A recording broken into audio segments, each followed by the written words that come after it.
အားလုံးပဲမင်္ဂလာပါရှင်ရွှေစစုရဲ့နာနေပြီးတော့ပြန်လဲကြိုဆိုလိုက်ပါတယ်ဒီကနေ့မှာတော့မင်ကအရန်ကိုချစ်စရာကောင်းပြီးချွတ်ချင်ရောင်လေးနဲ့လှတဲ့ကြောက်အစင်တန်နဲ့ပြုလုပ်ထားတဲ့ဟန်ချင်းလေးကိုမိတ်ဆက်ပေးတော့မှာပဲဖြစ်ပါတယ်ရှင်ဒါလေးပဲဖြစ်ပါတယ်ရှင်စလင်းဝါလေးပါမယ်ပြောင်ကောင်းစိမ့်လေးရဲ့ခရမ်းဆွဲလေးရဲ့ပါ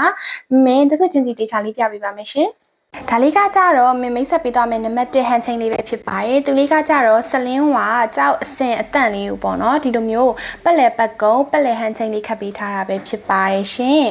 အရန်ကိုလှပြီးတော့ချစ်စရာကောင်းပါတယ်ဒီကကြတော့ပြောင်ကောင်းစိမ့်ဟန်ချင်းလေးပဲဖြစ်ပါတယ်သူလေးကလည်းအရန်ကိုချစ်စရာကောင်းတယ်ခုနကလိုမျိုးစလင်းဝါ site လေးကိုပေါ့နော်ခတ်ပေးထားတာဖြစ်ပါတယ်ရှင်သူလေးကကြတော့ပြောင်ကောင်းစိမ့်ဆိုလို့ရှိရင်16ပွင့်ပါပါတယ်ပြောင်ကောင်းစိမ့်16ပွင့်နဲ့ဒီလိုရွှေတူလေးနဲ့ခတ်ပေးထားတာလေးပဲဖြစ်ပါတယ်တိတိကျကျကြိုက်တဲ့သူလေးတွေအတွက်ဆိုလို့ရှိရင်အရန်ကိုအဆင်ပြေတဲ့အဟန့်လေးပါဒီကကြတော့လေနောက်ထပ်ပြောင်ကောင်းစိမ့်ဟန်ချင်းလေးပဲဖြစ်ပါတယ်သူလေးဆိုလို့ရှိရင်ပြောင်ကောင်းစိမ့်က10ပွင့်အောင်ပါတယ်